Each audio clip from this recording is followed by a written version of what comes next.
नमस्ते बच्चों, ये क्लास 6 इंग्लिश मीडियम की हिंदी पाठ्य पुस्तक सुगम भारती है। आज हम इसके पहले अध्याय के बारे में पढ़ेंगे। मैं ढूंढता तुझे था। इस कविता में ईश्वर के अस्तित्व की बात है। मानव ईश्वर को बगीचे या जंगलों में ढूंढता है, परंतु वह तो किसी निर्धन के शरीर में छिपा है। इस सब के बारे में इसमें बताया गया है।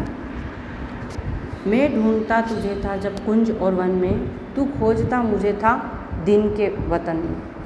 तू आ बन किसी मुझको पुकारता था, मैं था तुझे बुलाता संगीत में भजन में। मेरे लिए खड़ा था दुखियों के द्वार पर तू, मैं बाट जोहता था तेरी किसी चमन में। बनकर किसी के आंसू मेरे लिए बहा तू, आंखें लगी थी मेरी तब मान और धन में।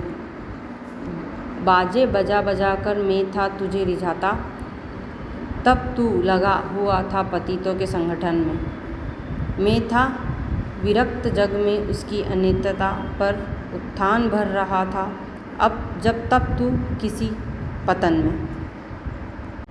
मैं ढूंढता, मतलब इसमें मानव कह रहा है, ईश्वर के अस्तित्व के बारे में बताया गया तो कि मैं तुझे बगीचे और वन में ढूंढता था और तू मुझे गरीबों के घर मिला। मैं तुझे पुकारता था और संगीत और भजन से, लेकिन तू मुझे गरीबों की आह में मिला।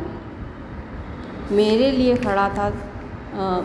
मानव ईश्वर को बाग बगीचे में ढूंढता है, किंतु वह दीन दुखियों के द्वार पर खड़ा होता है।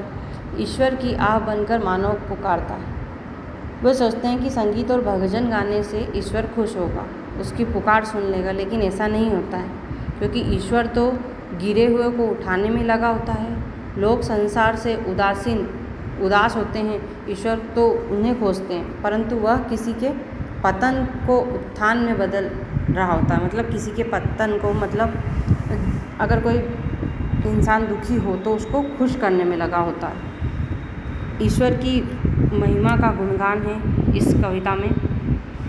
ईश्वर किसी के लिए आंसू बहाता है और लोग उसको समझे बिना अपने मान सम्मान और धन में उलझते रहते हैं। लोग बाजे बजा कर ईश्वर को प्रसन्न करने में लगे होते हैं, और ईश्वर तो पतितों के उत्थान में लगे होते हैं। गिरे हुए को उठाने के लिए, उनके दुख दूर करने में लगे होते हैं। इस कविता का अर्थ, बस दुखी जनों के तू बीच में खड़ा था, मैं स्वर्ग देखता था झुकता कहाँ चरण में। तूने दिए अनेकों अवसर, न मिल सका मैं, तू क्रम के मगन था, मैं व्यस्त था कथन में। कैसे तुझे मिलूँगा जब भीड़ इस कदर है, हैरान होके भगवान आया हूँ मैं तेरे शरण में। ईश्वर बेबस और दुखी जनों के बीच खड़ा हुआ है और लोग उसे स्वर्ग में निहार रहे हैं और झुककर प्रणाम भी नहीं कर रहे हैं। ईश्वर मनुष्य को अनेकों अवसर देता है। मनुष्य फिर भी अपने काम में व्यस्त रहता है और अभिभाषण करता रहता है। कवि कहता है कि इस भीड़ में ईश्वर कहाँ मिलेगा। कवि क्या कहता है कि इस भीड़ में ईश्वर कहाँ मिलेगा, हैरान होकर भगवान के शरण में।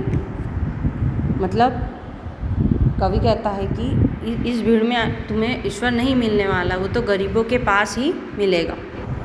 तू रूप है किरण में, सौंदर्य है सुमन में, तू प्राण है पवन में, विस्तार है गगन में। हे दीन बंधु ऐसी प्रतिभा प्रदान कर तू, देखूं तुझे द्रगों में, मन में तथा वचन में। कठिनाइयों दुखों का इतिहास ही सुयश है, मुझको समर्थ कर तू बस कष्ट के सहन में।